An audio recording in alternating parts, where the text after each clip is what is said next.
உயிர்த்தெழுந்த இயேசு கிறிஸ்துவின் வல்லமை ஊழியங்கள் வழங்கும் வசனப் பெட்டகம். இயேசுவே கர்த்தர். இயேசுவையே தேவன் ஆண்டவரும் கிறிஸ்துவுமாக்கினார்.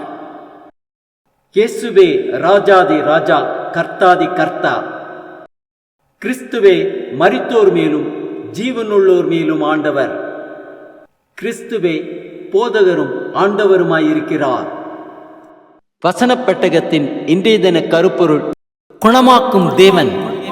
குணப்படுத்துதல் இவ்வாறாக விளக்கப்படுகிறது. உயிருள்ள திசு மருத்துவத்தால் பழுது பார்க்கப்படுகிறது. பரிசுத்த வேதாகமம் என்ன சொல்லுகிறது? லூக்கா 8:46-47 வாசிக்கிறோம். பெரும்பாடுள்ள ஸ்திரீ இயேசு கிறிஸ்துவின் வஸ்திரத்தின் ஓரத்தை தொட்ட பொழுது அவரிடத்திலிருந்து வல்லமை புறப்பட்டு போய் அவளை சொஸ்தமாக்கினது. மத்தேயு 8:5-13 வாசிக்கிறோம். 100க்கு அதிபதி தன் வேலைக்காரன் வீட்டிலே திமிர்வாதமாய் கிடந்து கொடிய வேதனைப்படுகிறான் என்று சொன்னபோது இயேசு வார்த்தையை அனுப்பி குணமாக்கினார். அவர் உன் அக்கிரமங்களை எல்லாம் மன்னித்து உன் நோய்களை எல்லாம் குணமாக்குகிறார். தேவன் நம்மை குணமாக்குகிறார் என்பதை குறித்ததான வேத வசனங்களை பார்க்கலாம். சங்கீதம் 107:20 வாசிக்கிறோம். அவர் தமது வசனத்தை அனுப்பி அவர்களை குணமாக்கி அவர்களை அழிவுக்கு தப்புவிக்கிறார். எரேமியா 30:17 வாசிக்கிறோம்.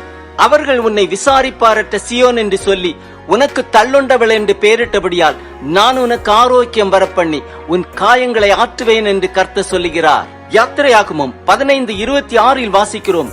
நீ உன் தேவனாகிய கர்த்தரின் சத்தத்தை கவனமாய் கேட்டு அவர் பார்வைக்கு செம்மையானவைகளை செய்து அவர் கட்டளைகளுக்கு செவி கொடுத்து அவருடைய நியமங்கள் யாவையும் கை கொண்டால் நான் எகிப்தியருக்கு வரப்பண்ணின வியாதிகளில் ஒன்றையும் உனக்கு வரப்பண்ணேன்.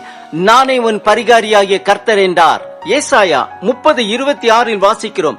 கர்த்தர் தமது ஜனத்தின் முறிவை கட்டி அதன் அடிக்காயத்தை குணமாக்கும் நாளிலே சந்திரனுடைய வெளிச்சம் சூரியனுடைய வெளிச்சத்தை போலவும் சூரியனுடைய வெளிச்சம் ஏழத்தனையாய் 7 பகலின் வெளிச்சத்தை போலவும் இருக்கும். எரேமியா 33:6 வாசிக்கிறோம். இதோ நான் அவர்களுக்கு சௌக்கியமும் ஆரோக்கியமும் வரப்பண்ணி அவர்களை குணமாக்கி அவர்களுக்கு பரிபூர்ண சமாதானத்தையும் சத்தியத்தையும் வெளிப்படுத்துவேன். ஓசியா 6:1 வாசிக்கிறோம்.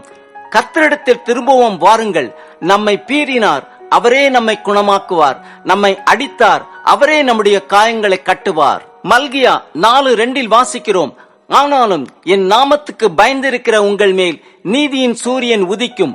அதன் செட்டைகளின் கீழ் ஆரோக்கியம் இருக்கும். நீங்கள் வெளியே புறப்பட்டு போய் கொழுத்த கன்றுகளைப் போல வளருவீர்கள். 1 பேதுரு 2:24 வாசிக்கிறோம். நாம் பாவங்களுக்கு செத்து நீதிக்கு பிழைத்திருக்கும்படி அவர் தாமே தமது சரீரத்திலே நம்முடைய பாவங்களை சிலுவையின் மேல் சுமந்தார். அவருடைய தழும்புகளால் குணமானீர்கள். எசேக்கியேல் 34:16 வாசிக்கிறோம். நான் காணாமற் போனதை தேடி துரத்துண்டதை திரும்ப கொண்டு வந்து எலும்பு முறிந்ததை காயம் கட்டி நசல் கொண்டதை திடப்படுத்துவேன். சங்கீதம் 30:2 வாசிக்கிறோம். என் தேவனாகிய கர்த்தாவே, உம்மை நோக்கி கூப்பிட்டேன், என்னை நீர் குணமாக்கினீர். யாக்கோபு 5:14-15 வாசிக்கிறோம். உங்களில் ஒருவன் வியாதிப்பட்டால் அவன் சபையின் மூப்பர்களை வரவழைப்பானாக.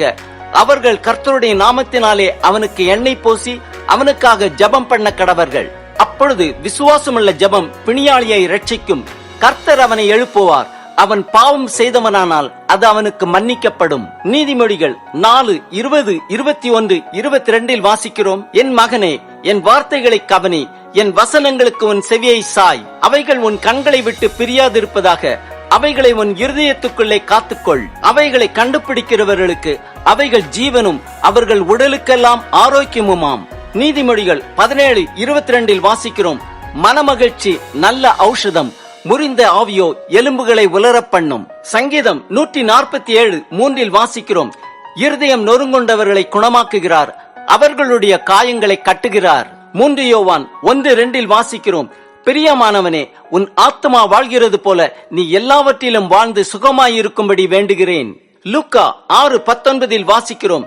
அவரிடத்திலிருந்து வல்லமை புறப்பட்டு எல்லாரையும் குணமாக்கினபடியினாலே ஜனங்கள் யாவரும் அவரை தொடும்படி வகை தேடினார்கள். யாத்திரையாகமம் 23:25 வாசிக்கிறோம். உங்கள் தேவனாகிய கர்த்தரையே சேவிக்க கடவீர்கள். அவர் உன் அப்பத்தையும் உன் தண்ணீரையும் ஆசீர்வதிப்பார். வியாதியை உன்னிலிருந்து விலக்குவேன். ஆம், நம் தேவனாகிய கர்த்தரின் சத்தத்தை கவனமாய் கேட்டு அவர் பார்வைக்கு செம்மையானவைகளை செய்தால் வியாதியை நம்மை விட்டு விலக்குவார். நம் அப்பத்தையும் நம் தண்ணீரையும் ஆசீர்வதிப்பார்.